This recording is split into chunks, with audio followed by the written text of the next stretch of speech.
नमस्कार। नई परख पर आपका स्वागत है। नई परख के आज के इस अंक में मैं आपसे एक लेख की चर्चा करूँगा और यह लेख शशि थरूर के द्वारा लिखा गया है। इस लेख का शीर्षक है the colonial past is still relevant. यह लेख 17 मार्च 2023 के द हिंदू में प्रकाशित हुआ था। शशि थरूर हमारे देश के सुप्रसिद्ध राजनेता हैं, एक विद्वान व्यक्ति हैं और वो अलग-अलग मसलों पर काफ़ी गहराई से अपने विचारों को अभिव्यक्त करते रहे हैं। उनका यह लेख जो कि 17 मार्च को प्रकाशित हुआ था वह इसलिए महत्वपूर्ण है क्योंकि इस लेख में वे यह बताते हैं कि जो उपनिवेशवाद का प्रभाव है वह उन देशों में अभी भी कायम है जो उपनिवेशवाद का शिकार हुए थे। उनका यह कहना है कि एक लेखक के तौर पर कई बार प्रशंसा में और कई बार शिकायत में उन्हें यह श्रेय दिया जाता है कि उन्होंने 21वीं सदी में फिर से उपनिवेशवाद को एक प्रचलित शब्द बना दिया। और इस संदर्भ में वे यह कहते हैं कि बहुत सारे देश जो उपनिवेशवाद का शिकार रहे, अब वहाँ पर यह प्रवृत्ति धीरे-धीरे कमज़ोर हुई है कि वे उपनिवेशवाद को अपनी सारी बुराइयों की जड़ मानें। लेकिन फिर भी यह ज़रूरी है कि इन देशों में उपनिवेशवाद के प्रभाव को विस्तार से समझा जाए। यह समझा जाए कि ये देश आज भी जिन समस्याओं का सामना कर रहे हैं, उनमें से अधिकांश समस्याएँ असल में उपनिवेशवाद की देन हैं। शशि थरूर ये बताते हैं कि उपनिवेशवाद के कुछ सीधे प्रभाव दुनिया के कई भागों में हम देख सकते हैं। एक प्रभाव तो हमारे देश में जम्मू और कश्मीर की समस्या के रूप में है। उसी तरीके से फ़िलिस्तीन की जो समस्या है या जो पश्चिमी सहारा देशों की जो समस्या है, वह भी एक तरीके से उपनिवेशवाद का प्रभाव ही है। लेकिन इसके साथ ही उपनिवेशवाद ने कई तरह की कृत्रिम वर्गीकरण पैदा किए, कई तरह की कृत्रिम बातें उपनिवेशी समाजों में बनाई, जिसके कारण से ये समाज लगातार समस्याओं का सामना करते रहे। इस संदर्भ में सोमालिया और बुरुंडी का उदाहरण देते हुए ये बताते हैं कि वहाँ पर जो हुतू और तुत्सी 2 समुदायों की रचना की गई बेल्जियन उपनिवेशवादियों के द्वारा, वह असल में एक ऐसी श्रेणियाँ थी जो पहले इन समाजों में मौजूद नहीं थीं। उसी तरीके से जो हिंदुस्तान में अंग्रेज़ों का उपनिवेशवाद रहा, उसने एक मार्शियल रेस की संकल्पना दी। अब ये जो मार्शियल रेस या लड़ाकू नस्ल की संकल्पना थी, वह एक कृत्रिम संकल्पना थी और उसके आधार पर कुछ समुदायों को चुना गया और उन समुदायों के सैन्यीकरण को बढ़ावा दिया गया। सेना में इनकी ज़्यादा भर्ती की गई, सामाजिक रूप से इनकी पहचान बनाई गई इस रूप में कि ये लड़ाकू समुदाय हैं। लेकिन बात यहीं तक नहीं रुकती है, जिस बात का ज़िक्र शशि थरूर नहीं करते हैं, वो मैं आपको बताना चाहूँगा कि हमारे देश में बहुत सारी जनजातियों की पहचान अपराधी जनजातियों के रूप में की गई और एक लंबे समय तक उन जनजातियों के सारे लोगों के बारे में मान लिया गया कि ये अपराधी किस्म के होते हैं, इनसे सावधान रहने की ज़रूरत है और इन सब का नाम पुलिस रिकॉर्ड में या एक तरीके से संदिग्ध लोगों के रूप में दर्ज रहा कि अगर कोई व्यक्ति किसी एक खास समुदाय से जुड़ा हुआ है, तो वह थोड़ा बुरा ही होगा, थोड़ा खतरनाक ही होगा या खुद सरकार या शासन ने मान लिया। तो इसी तरीके के कई अन्य उदाहरण हम दे सकते हैं। एक जो तीसरी बात है वह डिवाइड एंड रूल यानी कि बाँटो और राज करो की नीति है, जिसका प्रभाव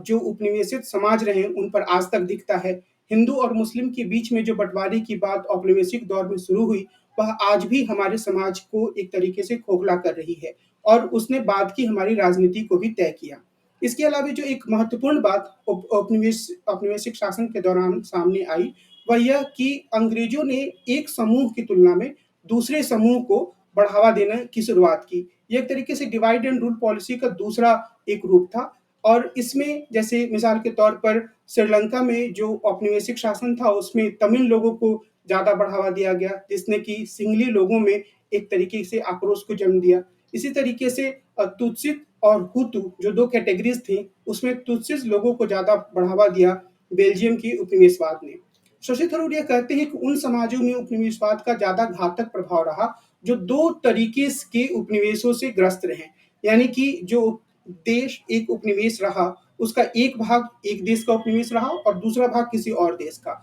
इसके कारण से हुआ यह कि जब इन देशों को आज़ादी मिली, तो आज़ादी मिलने के बाद भी वहाँ के जो लोग हैं 2 अलग-अलग उपनिवेशों के अंदर रहने वाले लोग, वो एक-दूसरे के साथ ठीक से सामंजस्य नहीं बना पाए और उसका उदाहरण के रूप में वो यूगोस्लाविया को हमारे सामने रखते हैं, जहाँ पर आखिरकार जाकर देश का बँटवारा ही हो गया। तो ये जो एक स्थिति है, उसे शशि थरूर मानते हैं कि जो एक मिक्स्ड हिस्ट्री रही है उपनिवेशित देशों की, उसने भी उनके लिए संकट पैदा किया है। उनका ये कहना है शशि थरूर का कि जो अलग-अलग तरीके के देश हैं रहे हैं उपनिवेशित, उन देशों में एक तरीके से गवर्नेंस की समस्या भी सामने आई है। शशि थरूर का तर्क यह रहा है उनके पीछे के काम में भी, और इस लेख में भी वो यही दिखाते हैं कि उपनिवेशवाद ने असल में इन देशों में जो एक कमजोर राज्य की अवधारणा है उसको बढ़ावा दिया, क्योंकि एक मजबूत राज्य की जो संकल्पनाएं होती हैं, और मजबूत राज्य से यहाँ मतलब है कि जो प्रशासन को अच्छी तरीके से संभाले, जो लोगों का बेहतर तरीके से ख्याल रखे, जो रोजगार सृजन पर ध्यान दे, जो लोगों की लूट खसोट पर में अपनी ऊर्जा खर्च ना करे। तो ऐसा राज्य यहाँ विकसित नहीं हो पाया औपनिवेशिक शासन के दौरान। ये हिंदुस्तान की भी सच्चाई है, और अधिकांश जो उपनिवेशित देश रहे हैं उनकी भी। तो इसके कारण से क्या हुआ कि बाद के दौर में जो राज्य बने वो बड़े कमजोर हुए, वो अपने आप को मजबूती से स्थापित नहीं कर पाए। इसलिए आश्चर्य की बात नहीं है कि अधिकांश देश जो आजाद हुए थे अंग्रेजों के शासन से या किसी अन्य औपनिवेशिक देश के शासन से, वहां पर सैन्य शासन का उभार हुआ। हिंदुस्तान में भी कुछ वर्षों के लिए आपातकाल की स्थिति बनी, लेकिन हम अपने लोकतंत्र को आपातकाल से आगे ले जाने में सफल हुए। कुल मिलाकर जो शशि थरूर है उनका यह कहना है कि ये देश जो ग्लोबल साउथ जिसको कहा जाता है, जो उपनिवेशित देशों का एक समूह या एक इलाका माना जा सकता है, उन देशों में जो समस्या है वह एक तरीके से गवर्नेंस की समस्या है, या पिछड़ेपन अंडर डेवलपमेंट की समस्या है, और इन सब चीजों ने मिलाकर जो वैश्वीकरण का दौर आया उसमें इनकी स्थिति और खराब कर दी। तो शशि थरूर अपने लेख का जो निष्कर्ष है वो इस रूप में प्रस्तुत करते हैं कि मैं यह नहीं कहना चाह रहा हूं कि जो भी देश पहले उपनिवेश रहे हैं वहां की सारी समस्याओं का कारण उपनिवेशवाद है, और मौजूदा शासन वर्ग जो है वो अपने आप को यह कहते हुए अपनी सारी जिम्मेदारियों से खुद को मुक्त कर सकता है। बल्कि शशि थरूर का कहना है कि हमें यह सिर्फ याद रखने की जरूरत है कि उपनिवेशवाद ने किस तरीके से हमारे जीवन को, हमारी शासन व्यवस्था को, हमारे समाज को, हमारे देश को प्रभावित किया, और शायद यह एहसास करते हुए हम बेहतर तरीके से आगे बढ़ पाएंगे।